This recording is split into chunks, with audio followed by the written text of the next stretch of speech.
kunci anda sukses dunia akhirat, percayalah takdir. Dan semua takdir itu baik, tapi kita belum tahu rahasianya. Orang Indonesia selalu harus dunia, tidak ada akhirat sendiri. Dunia dan mau kaya di dunia kaya, selamat di dunia selamat. Jadi dunia itu harus dibawa. Kalau udah bahasanya akhirat, pasti orang bertanya, terus dunia kita gimana? Makanya begitu saya membaca sukses dunia akhirat, wah ini Indonesia ini.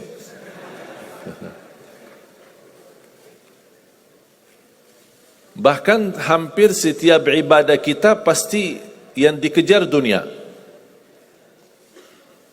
Saya sudah dakwah sebelum di Indonesia, di mana-mana.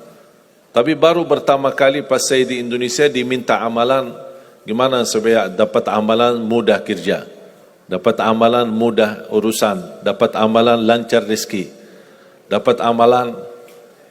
Jadi ujung-ujungnya semua untuk urus dunia. Makanya saya buatkan satu buku, habis saya sudah fahami dan belajari karakter orang Indonesia. Orang Indonesia dah mau yang ribet-ribet, mau yang mudah, yang enak dan masuk surga. Betul? Makanya saya buatkan satu buku, 20 amalan mudah tapi pahalanya sangat menakjubkan. Mudah diingat, mudah dihafal, mudah diamalkan, tapi pahalanya sangat luar biasa. Bapak Ibu jamaah sekalian, kalau benar-benar ingin anda sukses dunia akhirat, harus kita percaya sepenuhnya takdir. Kuncinya di situ. Percaya sepenuhnya takdir. Takdir itu menjadi salah satu rukun iman. Rukun iman ada berapa? 6. Rukun Islam? 5. Salat berapa waktu? 5 atau 4? Yakin 5. Soalnya benar tak salat subuh?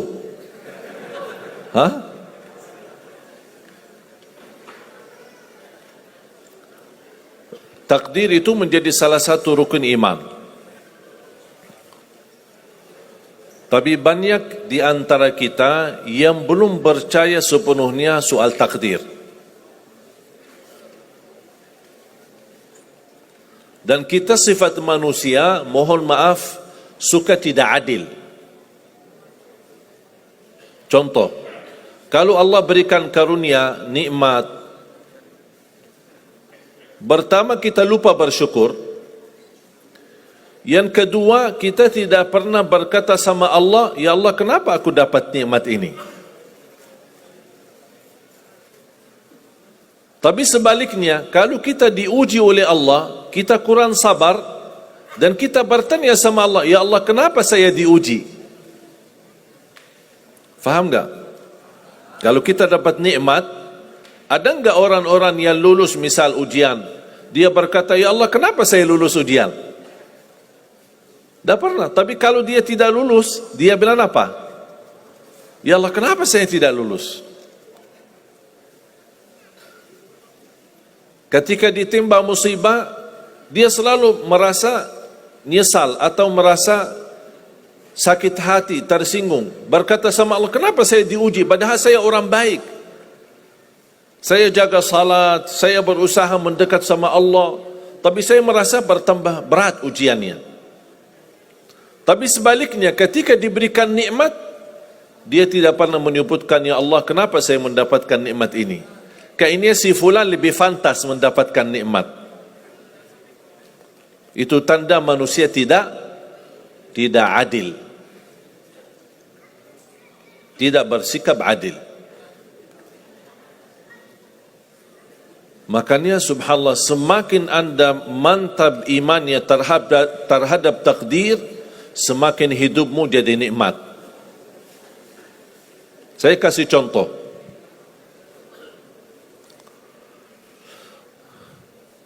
Tidak ada persoalan masalah takdir baik.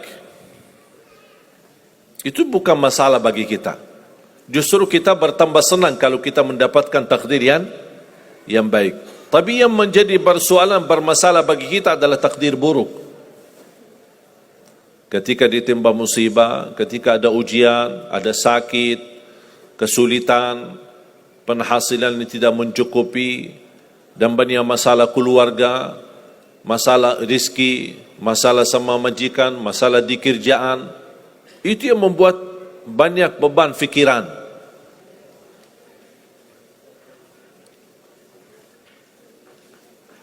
Tapi kita harus tahu, sebenarnya walaupun takdir itu ada baik, ada buruk, kenyataannya buruk, nampaknya buruk, tapi hakikahnya baik. Hakikahnya baik. Tapi kapan kita bisa tahu takdir yang buruk ini bisa menjadi baik bagi kita? Belum tentu sesaat terjadi ujian itu. Bisa jadi belakangan, bahkan bisa menjadi sekian lama baru kita tahu dan sadar ternyata takdir itu baik bagi kita.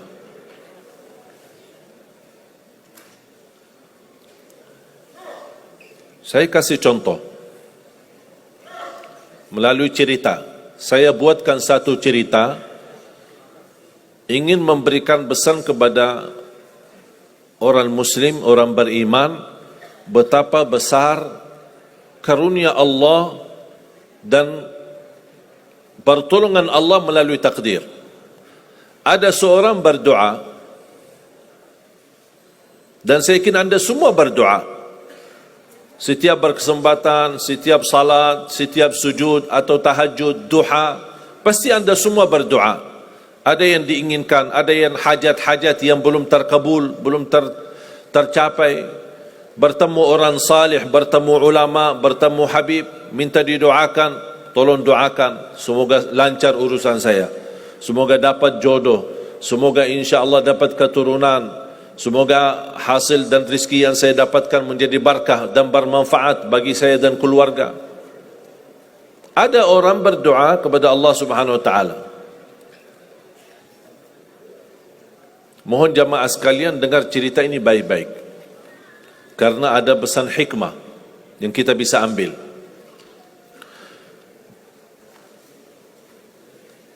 Orang ini berdoa tapi tidak melebihi selain doa meminta jodoh yang salihah, yang cantik, yang kaya. Itu aja doanya, tak ada yang lain. Setiap salat, ya Allah, jodoh yang salihah, yang cantik, yang kaya. Tahajud, ya Allah, jodoh yang salihah, yang cantik, yang kaya. Doa pas buka puasa, itu aja doa, tak ada yang lain. Tak minta ampun, tidak minta rahmat, tidak minta karunia, tidak minta keselamatan. Butuh banget ini jodohnya. Dapat rezeki sedikit, dapat kemudahan berangkat haji. Selama dia berhaji, selama dia tawaf 7 kali, itu aja doanya. Ya Allah, jodoh yang salihah, yang cantik, yang kaya. Safa Marwah sa'i, ya Allah, jodoh yang salihah, yang cantik, yang kaya. Tak ada yang lain. Ketika satu malam dia sudah di tengah air, berjalan malam hari santai-santai di kampung sambil membayangkan jodohnya, menghayal bagaimana cantiknya. Pas di dalam perjalanan dikejar anjing. Dia lari, dan justru anjing semakin lari semakin dikejar. Makanya kalau ketemu anjing jangan lari. Akhirnya anjing berhasil gigit kakinya, berdarah. Datang mobil ambulan, dibawa ke rumah sakit. Di dalam mobil ambulan dia merasa menghadapi ujian, dan dia berkata, ya Allah, selama ini saya berdoa minta jodoh yang salihah, yang cantik, yang kaya, masa dikirimkan anjing? Dia belum tahu ada apa. Dan ini yang sering kita lakukan, terlalu cepat respon dan berkata yang tidak baik ketika kita diuji oleh Allah, sedangkan kita belum tahu apa yang akan terjadi sesudah itu. Ambulan dibawa ke rumah sakit, dan subhanallah, dirawat di rumah sakit seorang dokter yang cantik, yang salihah, yang kaya, jadi jodohnya. Ada hikmah enggak digigit anjing? Buruk enggak kejadian itu? Buruk, digigit anjing pasti buruk. Tapi ternyata di dalam keburukan Allah menyediakan sesuatu kebahagiaan, sesuatu kebaikan, tapi kita belum tahu. Ternyata Allah sudah kabulkan doanya. Allah sudah kabul. Cuman kadang-kadang proses menabulkan doa itu ada di antara doa kita yang memang prosesnya lewat takdir buruk. Allah sudah kabul. Kata Allah, aku sudah kasih. Tapi tunggu. Seperti ini orang, doanya terus, ya Allah, jodoh yang salih, yang cantik, yang kaya. Jodoh yang salih, yang cantik, yang kaya. Allah sudah kabulkan doanya, tapi jodohnya ada di rumah sakit. Berarti harus sakit dulu. Gimana cara sakit dulu? Allah punya bermacam cara, berbagai macam cara. Bisa sakit, tiba-tiba sakit, bisa apa saja alasannya. Di antaranya tentara Allah yang ada di bumi, semua yang bernyawa makhluk Allah, patuh dan taat kepada Allah Subhanahu wa taala. Di antaranya anjing. Allah perintahkan gigit si fulan biar ketemu jodohnya di rumah sakit. Jalanin tugas. Memang kita menyesal ketika terjadi kecelakaan, tapi kita tidak tahu apa hikmah di belakang kecelakaan itu. Dan sering saya bilang sama jamaah, mudah-mudahan Allah kabulkan semua hajat-hajatmu. Walaupun digigit, mau enggak digigit anjing dulu?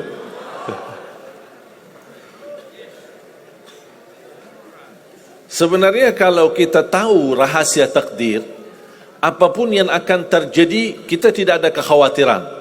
Karena kita tahu sesudah ujian ini pasti ada sesuatu kebaikan. Dan yakini Bapak Ibu, Allah Subhanahu wa taala Maha baik. Allah tidak senang menyusahkan hambanya. Tapi kadang-kadang proses untuk menuju kebaikan ada kesulitan dan tantangan. Seperti cerita seorang bapa yang bercita-cita untuk berhaji.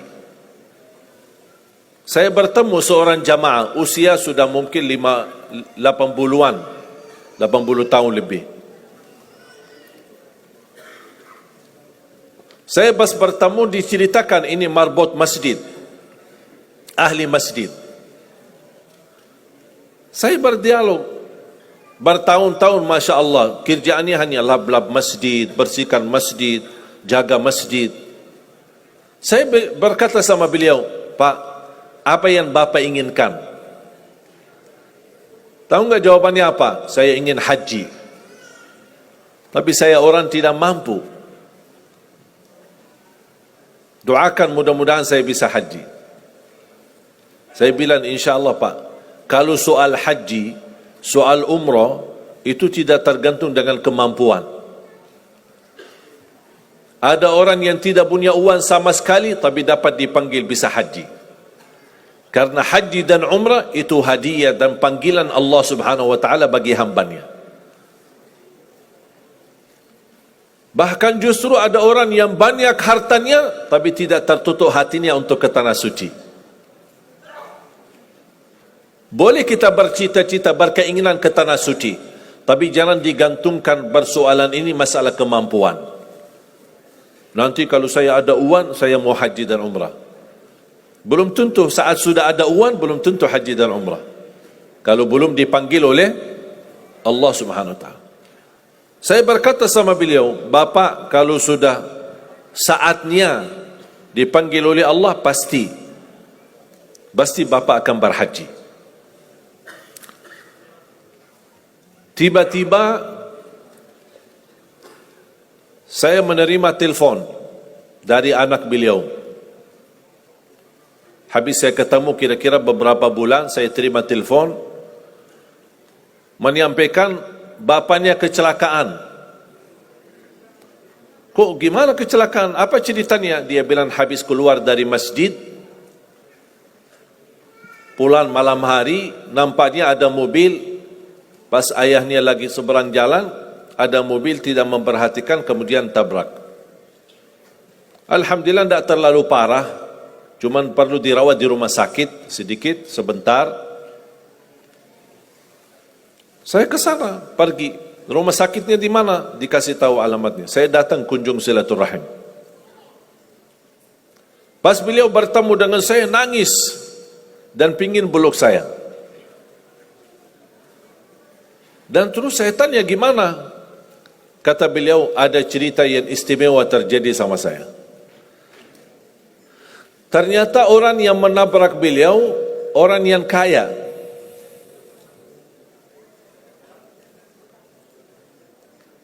Habis itu, orang yang kaya minta maaf sama si bapak ini.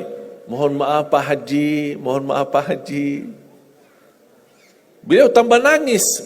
Orang kaya bingung, ya kenapa saya setiap mohon maaf, malah nangis dia. Ditanya, kenapa Pak nangis? Sakit? Tidak, karena bapak dari tadi bilang Pak Haji, sedangkan saya belum haji. Tertutup hati orang yang kaya, yang dia sediakan biaya haji dan bisa berangkat. Dan kata beliau, betul apa yang disampaikan ketika pertama kali bertemu. Kalau sudah saatnya dipanggil oleh Allah, pasti bisa ke tanah suci. Walaupun ditabrak mobil. Berarti intinya apa? Apa yang saya ingin sampaikan, jangan ada yang merasa menolong atau merasa sakit hati atau merasa tersinggung ketika menghadapi ujian. Merasa belum terkabul keinginannya, Allah sudah kabulkan. InsyaAllah tidak ada di antara kita yang ditolak doanya. Cuman kita mohon maaf kadang-kadang buru-buru, ingin selalu semuanya cepat. Kadang-kadang kalau terlalu cepat apa yang kita inginkan kita dapat, itu bahaya juga. Dan Allah ingatkan, kalau manusia, Allah tidak sulit menjadikan manusia semuanya kaya. Kalau sekarang saya bertanya, mau enggak semuanya jadi orang kaya? Pasti mau, siapa yang tidak mau? Coba bayangkan, kira-kira sulitlah bagi Allah menjadikan semua manusia di bumi kaya raya? Sulit tidak? Tapi pertanyaan saya, kira-kira berjalan hidup kita enggak kalau kita semuanya kaya? Bisa berjalan lancar? Masa enggak? Semuanya kaya raya. Gimana kehidupan kita sehari-hari? Berjalan lancar tidak? Kenapa tidak? Saking banyak kekayaannya. Kalau semuanya kaya, memang sulit menjalani kehidupan. Contoh, cari supir, siapa yang mau supirin kita? Sama-sama kaya. Datang minta tolong sama teman, boleh enggak ini cariin supir? Aku aja lagi cari supir, tidak dapat. Mau punya perusahaan sendiri, butuh tenaga kerja kan? Semuanya orang kaya. Buat apa kalau mereka semua kaya, masing-masing punya pabrik, tapi tidak ada yang bekerja? Sulit nggak jalan hidup? Sulit. Sama sebaliknya, kalau semuanya di bumi miskin, susah. Kira-kira gimana hidup kita? Ya susah juga. Tidak bisa lancar hidup di dunia. Setiap ada orang datang minta tolong, Pak, apalagi saya Pak? Saya aja susah. Tapi makanya ada hikmah. Allah menjadikan ada yang kaya, ada yang miskin. Yang kaya menutupi kebutuhan yang miskin, miskin juga menutupi kebutuhan yang kaya. Saling mengisi. Supaya apa? Supaya dunia ini berjalan. Hidup kita berjalan. Tapi coba bayangkan kalau semua orang kaya tidak mau membantu orang miskin, dan semua orang miskin sombong dan mau melayani orang kaya, gimana kehidupan kita? Susah. Makanya jemaah sekalian, kunci anda sukses dunia akhirat, percayalah takdir. Dan semua takdir itu baik, tapi kita belum tahu rahasianya.